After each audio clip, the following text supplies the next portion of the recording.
મહેસાણામાં Patidar યુવાનના custodial death મામલે કોંગ્રેસે ધરણાનું શસ્ત્ર ઉગામ્યું છે. કોંગ્રેસ દ્વારા રાજ્યના તમામ જિલ્લા મથકે ધરણા પ્રદર્શનનો કાર્યક્રમ યોજવામાં આવ્યો.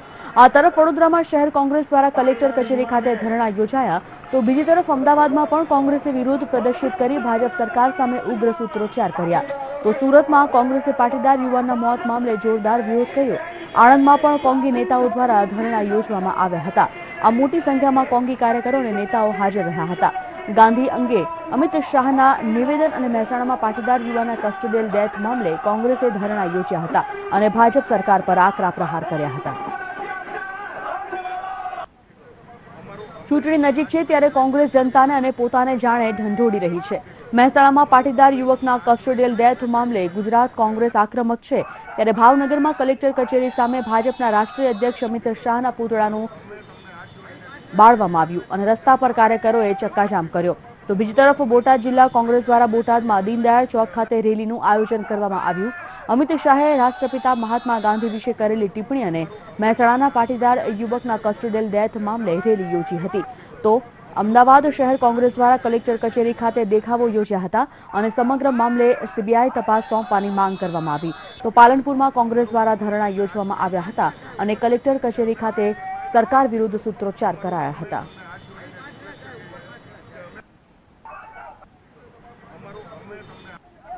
આ તરફ અમરેલીમાં કેન્દ્રીય મંત્રી સ્મૃતિ ઈરાનીનો કોંગ્રેસ દ્વારા વિરોધ કરવામાં આવ્યો હતો. કોંગ્રેસના ધારાસભ્ય પરેશ ધાનાણીની અટકાયત કરવામાં આવી હતી, તેમજ વિરોધ કરી રહેલા 50થી વધુ કાર્યકર્તાઓની પણ અટકાયત કરાઈ હતી.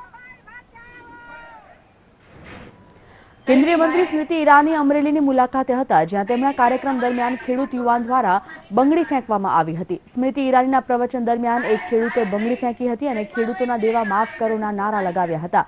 આ યુવકનું નામ હતું કેતન કસવાડા. જોકે પોલીસે કેતન કસવાડાની અટકાયત કરી છે.